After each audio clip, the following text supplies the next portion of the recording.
गिबियाव बिएन बड' निउस चेनेलाव बयखौ बरायबाय। चेनेलाव गोदानब्ला अननानै चेनेलखौ साबस्क्राइब खालाम आरो खौरांखौ मोजां मोनोब्ला लाइक खालामना हो। दानिया खौरांखौ जोबजासिम फारियै खोनासंलांदो। गिबि खौराङाव दङ। तिनसुकियानि दिगबैयाव हाग्रा बिफानआ हराव सिग्रोमनायाव जाफुंसारदों। पान्जाब बडि ट्राक गारियाव अरुणाचल प्रदेशनिफ्राय हरनि समाव आयेन बेरेखायै दंफां लाबोबाय थानाय समावनो हाग्रा बिफानआ हमनो हायो।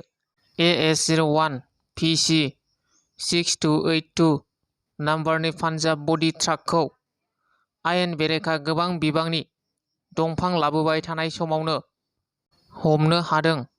हमजानाय ट्राक गारिनि सालायगिरिखौबो हमनो हादों हाग्रा बिफानआ।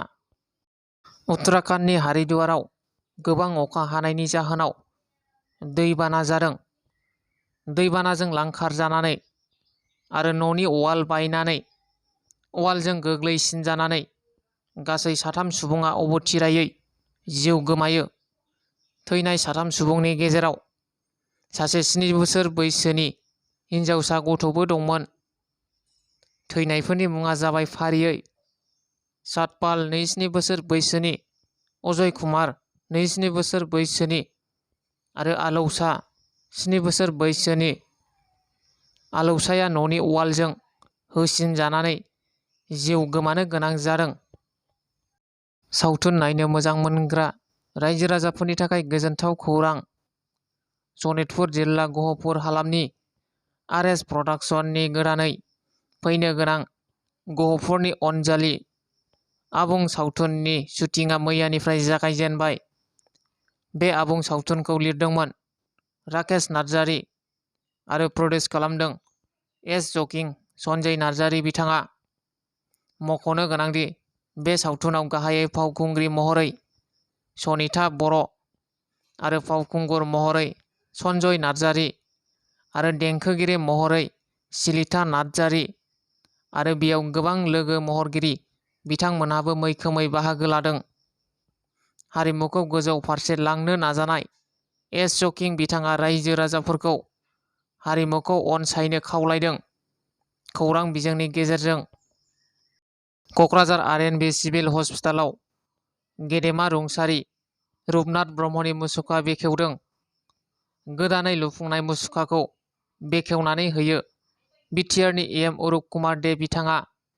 मुसुखा बेखेवनायनि उनाव 1 सेकेन्डआवनो सरकार सिफायनो हायो होनना बिबुंथि होनायनि सायाव EM अरुप कुमार दे बिथाङा खेंफोरथि होदों। EM अरुप कुमार दे बिथाङा बुङो दि उदालगुरियाव मोनसे दोलोआरि मेल दंमोन।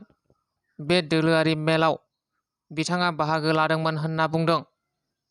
बे समावनो खौरांगिरिया सोंनायाव फिननाय होदोंमोन। सानफा एफा BTCआव BJPआ गोख्रों जालांबाय दं। सिगाङाव सासेल' बिजाथि देरहादोंमोन, बिनि उनाव सा 9 देरहाबाय।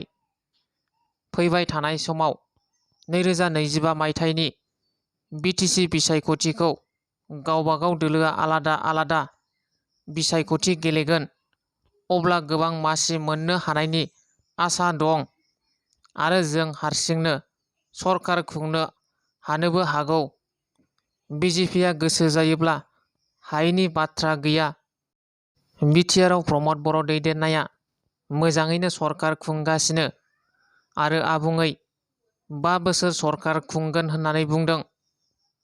बेखौनो खौरां बिजोङाव उल्था फोसावदों होननानै खेंफोरथि होदों EM अरुप कुमार दे बिथाङा।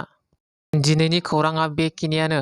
नोंथांमोना भिडिअखौ नायनानै मोजां मोनदोंब्ला लाइक खालाम आरो चेनेलाव गोदानब्ला साबस्क्राइब खालामनानै लादो।